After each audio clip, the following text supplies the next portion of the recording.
Nino Brown Boxing, and I'm back with another video. Am I my brother's keeper? Yes, I am. So which one of my brothers am I going to talk about tonight? It's no other than Erickson the Hammer Lubin. Now we all know Erickson Lubin, the young boy, he got stretched in the first round by Jermell Charlo. You know, I'm surprised that I haven't seen any memes about it, but you know, the Charlos and Erickson Lubin, it's not really mainstream, so you know, it is what it is. But the boxing world, we're all very aware of what happened to Erickson Lubin.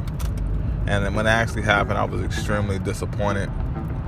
I can't say disappointed. Like, I was sad. Like, I was extremely sad when I saw that shit happen.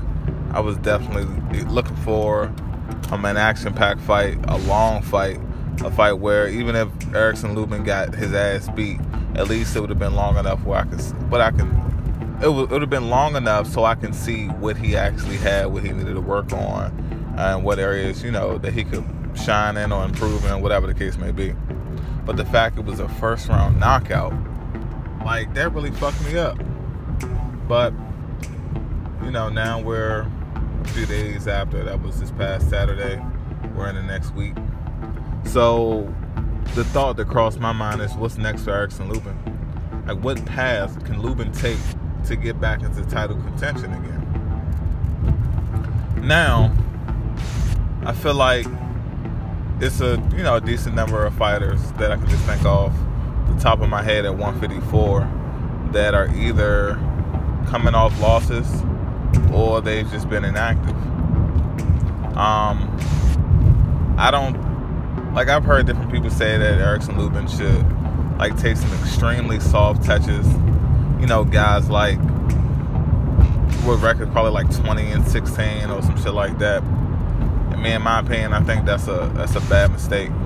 Like, in this particular fight, even though he was undefeated, I think he built up like this false confidence. And it'll be sad for the young boy to do that to himself again. So instead of getting in a ring with a guy with a record of 20-16, I think he should fight a guy next like Willie Nelson. If he doesn't fight a Willie Nelson right away, you know, he should get him a tune-up fight, come back, you know, get his head straight, and then face a guy like Willie Nelson. I think him fighting Willie Nelson would definitely be a step up compared to all of his other competition outside of Jermell Charlo. And if he's able to beat Willie Nelson, you know, in the boxing world, it will put the young boy, it will start the process of putting him back on the map. And then after facing Willie Nelson, I think, you know, it would be good to put him in there with like a name, like a lower tier name, someone like a James Kirkland. I say that because James Kirkland has been in the ring with some very notable people, even though he's gotten his ass stretched, but he's been in the ring with these people. Now, Erickson Lubin, you know, 3 fights from now, he gets in the ring with James Kirkland. Hey, if he knocks James Kirkland out, like, that's a statement. I mean, you know, even though most people may think Kirkland is washed up, but Kirkland is an exciting fighter, and that could potentially be an extremely exciting fight. Now, the young boys, I don't know if the young boy is ready for it. I don't know. I don't know if Lubin is ready for those type of fights back to back after coming off this loss. But if he wants to put himself back on a fast track, I think that's definitely a route to take. Now, let's say after he beats a Willie Nelson, he beats a James Kirkland, like, what's next? Like, who else can this guy fight at 154 that's not a heavy hitter and they don't have a title? I say he should call out Kell Brook. Now, it's been talks about Kell Brook going back to 147 and going to 154. I mean, it's been very inconsistent. So I say, you know, if Lubin was to beat those two guys, Willie Nelson and Kirkland, he should call Kell Brook out. Now, Kell Brook, it's going to be a hell of a fight. It's going to be a very difficult fight for him. But if he's able to beat Kell Brook, he's back in title contention, hands down. Like, no doubt about it. Like, Kell Brook has been in there with Errol Spence. He's been in there with Triple G. He's been in there with Shawn Porter. He beat Shawn Porter. So if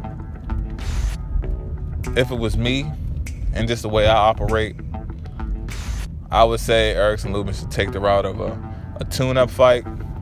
He should go after Willie Nelson. He should go after James Kirkland. And then after James Kirkland, he should call out Kell Brook. Now, the chances of him getting a Kell Brook fight, I mean, I think it's very slim. But it's possible Kell Brook may look at Erickson Lubin as food. And he may say, oh, that Charlo boy stretched him. I could stretch that young boy too. You know, you never know. Well, he'll say it in his little UK accent, you know, talking about feeding Erickson Lubin some chocolate brownies. But, hey, man, if I was Erickson Lubin's team, that would be the route I take. I wouldn't give him too many soft touches. I don't want the young boy to get back into that false sense of confidence, or the false sense of confidence that he has, and put him in a position. I think if he beats some notable guys and some respectable guys, not the A fighters at 154, maybe some C+ level, B level fighters at 154. If he beat those guys, and if he beats them in devastating fashion, that will definitely put him back into title contention. Because at this point, it's not really that many guys left outside, you know, at 154, outside of the champions or the main guys, or a guy like Austin Trout. And Austin Trout coming off a loss to Jerry Hurd, I seriously doubt he'll get in the ring with Erickson Lubin. So, with that being said, Erickson Lubin, call out Willie Nelson. Oh, get you a tune-up fight before the year is out, and then call out Willie Nelson the first quarter of 2018. Willie Nelson, James Kirkland, Kell Brook.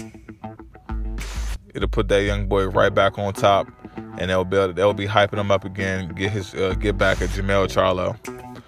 But this is Nino Brown Boxing. Peace.